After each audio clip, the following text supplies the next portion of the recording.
इस बीच हमारे managing editor निकुंज शालमी हमारे साथ जुड़ चुके हैं। निकुंज से गुड मॉर्निंग। मार्केट ने एक ऐसी जगह पे आ गया, एक्चुअली बहुत फास्ट आया, लोगों को कईयों को तो मौका ही नहीं मिला पकड़ने का, समझने का, बाजार इतनी स्पीड से ऊपर आ गया। अब काफ़ी एक मार्केट का ये धड़ा कहता है कि थोड़ा सा महंगा हो गया, प्रॉफिट बुकिंग होना चाहिए, लेकिन काफ़ी लोग अभी भी ये कह रहे हैं कि अभी तो पूरी तरह से शॉर्ट सिस्टम से जो पहले थे वो कटे ही नहीं, अभी थोड़ा बाजार और चलेगा। आपको क्या लगता है कि बाजार के अंदर एक छोटा सा हॉल्ट आ सकता है प्रॉफिट बुकिंग का, जो 300-400 पॉइंट निफ्टी को थोड़ा शेप अप कर देगा? भी देखिए, निफ्टी 3.5% ऑल टाइम ऐसे दूर है, स्मॉल कैप इंडेक्स 20% दूर है। तो where is the larger opportunity? क्या आपको अगला 500 पॉइंट निफ्टी पे ज़्यादा फोकस करना चाहिए या फिर इंडिविजुअल स्टॉक्स पे में ध्यान देना चाहिए? Risk reward ratio individual stocks में ज़्यादा है, बिकॉज अगर आप देखें तो मैथ्स के हिसाब से इस समय अपॉर्चुनिटी इंडिविजुअल स्टॉक्स में काफ़ी ज़्यादा है। एक तो वह पॉइंट है। सेकेंड है कि मार्केट के अंदर इतनी तेज़ी क्यों आ रही है, क्या प्रमुख कारण है इसका? सबसे पहले वो समझते हैं। तो गिरावट का क्या प्रमुख कारण था? गिरावट का प्रमुख कारण था बैंक निफ्टी नीचे, इन्फ्लेशन ऊपर जा रही थी, कमोडिटी प्राइसेस हाथ से निकल चुकी थी, इन्फ्लेशन को लेके बहुत ज़्यादा कंसर्न्स थी और एफआई की सेलिंग चल रही थी। अब अगर माहौल देखें तो क्या माहौल है? अभी माहौल है क्रूड प्राइसेस नीचे आ चुके हैं, एफआई वापस आ चुका है, अर्निंग्स जो इतनी खराब आने वाली थी अर्निंग्स इतनी खराब नहीं है, और इन्फ्लेशन को बाय एंड लार्ज देख करके लगता है कि जो मार्केट है ग्लोबली इस समय डरा हुआ नहीं है, एकदम डर सा जो लग गया था। मगर जो चेंज हुआ है मार्केट में, एक बड़ा इंटरेस्टिंग चेंज हुआ है। ऑल टाइम हाई से हम ज़्यादा दूर नहीं है, मगर आईटी ऑल टाइम हाई के आसपास भी नहीं है। Banks with the exception of HDFC bank, बड़े बैंक्स ऑल टाइम हाई के आसपास पहुंच चुके हैं। ICICI bank all time high के आसपास है, एसबीआई ऑल टाइम हाई के आसपास है, इंडसइंड बैंक में अच्छा उछाल आया है, एक्सिस भी ऊपर जा चुका है। उसी प्रकार आप देखें तो ऑटो स्टॉक्स के अंदर भी ऑल टाइम हाई बन रहे हैं। इनवर्ड लुकिंग सेक्टर्स इस समय आउट परफॉर्म कर रहे हैं, मेरे हिसाब से एक वह बड़ा थीम है, क्योंकि ग्लोबली अगर आप इंडिया की पोजीशनिंग देते हैं अब ये बहुत अच्छी है, अगर आप डोमेस्टिक सेक्टर्स की पोजीशनिंग देखें वो बहुत बेटर है।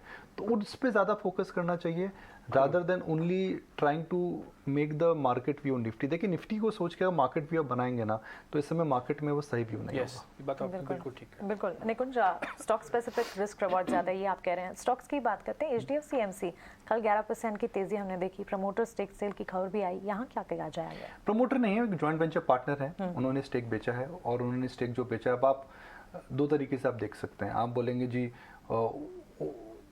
शायद उसमें ऊबर ने जब जोमेटो में स्टेक बेचा था उसके बाद स्टॉक बॉटम आउट हो गया, तो क्या ये एक बड़ा एक ओवरहैंग था इनकी स्टेक सेल का, वह निकल चुका है और इसमें बाइंग अच्छी हुई है लोअर लेवल्स पे। तो एक बड़े जॉइंट वेंचर पार्टनर ने स्टेक बेचा, उसके बाद शेयर में उछाल देखने को मिला है। समझना यह है कि क्या एचडीएफसी एएमसी के अंदर क्षमता है कि वह मार्केट शेयर अपना पकड़ रखें, और क्या एमसी बिजनेसेस इस समय अच्छे लग रहे हैं? मुझे लगता है एमसी बिजनेसेस इस समय अच्छे हैं। मुझे लग रहा है कि एसआईपी का जो कल्चर है चलता रहेगा। मुझे ये भी लग रहा है कि एचडीएफसी एमसी के अंदर बहुत मल्टी बैगर रिटर्न की उम्मीद नहीं करनी चाहिए, मगर रीजनेबल रिटर्न यहाँ से आ सकता है। और मार्केट में जो एक फेयर था कि प्रशांत जैन साहब जा रहे हैं, उनके बाद रिडेम्पशंस काफ़ी होंगी, तो ऐसा कुछ नहीं हुआ है। एचडीएफसी एमसी ने एक प्रकार से एक जो प्रोसेस डाला है बहुत अच्छा डाला है, that companies matter, individuals are important, but the processes which have been set by the company, even Prashant's successor will be able to take it forward. जो fear आया था भी प्रशांत जा रहे हैं, इतना बड़ा फंड मैनेजर जा रहा है, क्या बड़ा रिडेम्पशन आएगा, तो वैसा भी नहीं हुआ, तो उसको भी लेकर के मुझे लगता है थोड़ी रिलीफ रैली आई है। राइट, इसके अलावा कुछ और स्टॉक्स अगर बात करें, इनफैक्ट स्पेसेस की भी बात करें, निकुंज, फार्मा स्पेस को कैसे रीड कर रहे हैं? एक दो डिवीजन इसके लिए कहा जाता है कि जेनरिक एक्सपोर्टर्स, उन पे प्राइसिंग प्रेशर है, लेकिन कॉन्ट्रैक्ट मैन्युफैक्चरर्स, उनके लिए शायद फेवरेबल सिचुएशन होगी। और कुछ ऐसी न्यूज़ जैसी आई, सिप्ला के लिए मैनेजमेंट में बड़े बदलाव हुए, किस तरह से हमें फार्मा स्पेस को देखना चाहिए इस समय? फार्मा का जो बिग पिक्चर है चैलेंजिंग है, और फार्मा में अगर देखना है तो अगेन वो डोमेस्टिक इनवर्ड लुकिंग कंपनीज में ही ध्यान देना चाहिए। डोमेस्टिक इनवर्ड लुकिंग कंपनीज जिनका इंडिया से धंधा ज़्यादा आता है, बिजनेस ज़्यादा आता है, उसमें सन फार्मा है, सिप्ला है, एल्केम लेबोरेटरीज है, ग्लैक्सो है, वो सारी कंपनी ज़्यादा हैं जिनका डोमेस्टिक बिजनेस 20% 25% से ज़्यादा है। सिप्ला खास करके उभर के इसलिए आता है बिकॉज इसका जो प्रोडक्ट पोर्टफोलियो है, एक नए सीएफओ आ रहे हैं, ग्रासिम के सीएफओ थे, आशीष मेरे दोस्त भी हैं। इसके अलावा वह उससे पहले बिरला में एमएनए स्ट्रैटेजी हेड करते थे, तो एक चेंज सीएफओ लेवल पे हो रहा है। उम्मीद करते हैं कि एक्सपीरियंस आदमी आ रहा है तो चेंज जो रहेगा पॉजिटिव के लिए रहेगा। मगर सिप्ला इसलिए उभर कर आ रहा है बिकॉज सिप्ला का जो पोर्टफोलियो है, अगर आप देखो वो एस्थमा का जो बिजनेस है जिसे हम रेस्पिरेटरी बिजनेस Yes. बोलते हैं, उसके अंदर एक वो मार्केट लीडर है। Yes. फॉर्चुनेटली अनफॉर्चुनेटली खराब बात यह है कि हिंदुस्तान के अंदर जो बड़ी सिटीज में पोल्यूशन ज़्यादा है और पोल्यूशन का एक ही उपचार है, आपको एस्थमा रिलेटेड ड्रग्स अनफॉर्चुनेटली लेनी पड़ती है। इसके अंदर यूएस का बिजनेस बहुत कम है, तो यूएस का बिजनेस शायद 10% से भी कम है। It is not even $1 billion for Cipla, जहाँ पे उमंग काफ़ी ट्राई कर रहे हैं इसको बड़ा कर पाए पर बड़ा नहीं हो पाया, तो वो एक प्रकार का इनको एक हेल्प करेगा।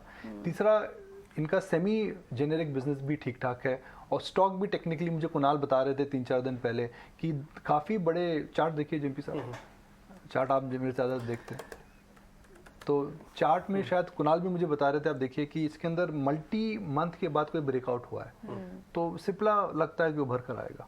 निकुंज, one last thing, steel sector में करंट सिनेरियो जिस तरह नजर आ रहे हैं उस पर आपका आउटलुक क्या है?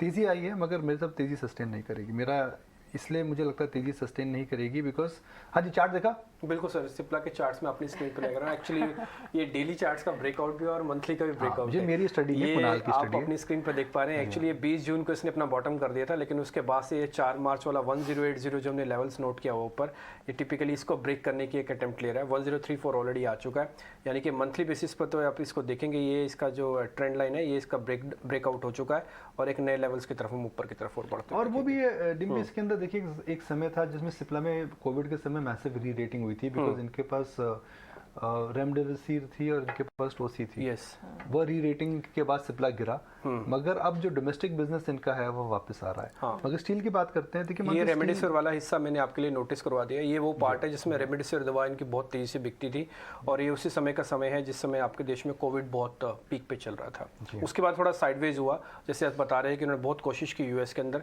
लेकिन कुछ खास हो नहीं पाया, लेकिन बॉटम अच्छा बना हुआ है इसका। और निकुंज, ये ब्रेकआउट का एक अच्छा कैंडिडेट तो है, ये आपकी स्क्रीन पर साफ है, तो इसमें नजर रखिएगा। आपने स्टील की बात करी, स्टील में देखिए मुझे क्या लगता है, एक तो ग्लोबल कमोडिटी प्राइसेस नीचे आ रहे हैं फर्स्ट। सेकंड, स्टील कंपनीज के अंदर जो भी कुकिंग कोल है वह पुराना पड़ा है, तो पुराना कुकिंग कोल जो उन्होंने परचेज करा था वो $300-400 के आसपास परचेज है। कुकिंग कोल के प्राइसेस अभी कम हुए हैं मगर इनके पास इन्वेंट्री जो है पुरानी है, विच मीन्स ये जो क्वार्टर रहेगा इस क्वार्टर के अंदर बड़ा मार्जिन एक्सपेंशन नहीं देखने को मिलेगा। तो एक तरह डबल वैमी है इस क्वार्टर में स्टील कंपनीज के लिए कि prices have come down and raw material prices have not come down because of it was purchased at a higher level. तो सेकेंड हाफ में हो सकता है परिवर्तन देखने को मिले जब नया कोयला नीचे के प्राइस पर आएगा, मगर इस क्वार्टर के अंदर आपका जो सेलिंग है वो नीचे रहेगा और रॉ मटेरियल ऊपर है, तो एडजस्टमेंट है इसमें, एक तिमाही और लग सकती है। ऑलराइट, ठीक है, एब्सोल्युटली। तो यहाँ पर JSW steel, Cipla, HDFC, MC, कई सारे स्टॉक्स को हमने डिस्कस किया। शुक्रिया निकुंज समय बताने के लिए और ये सारे इनसाइट्स हमसे शेयर करने के लिए।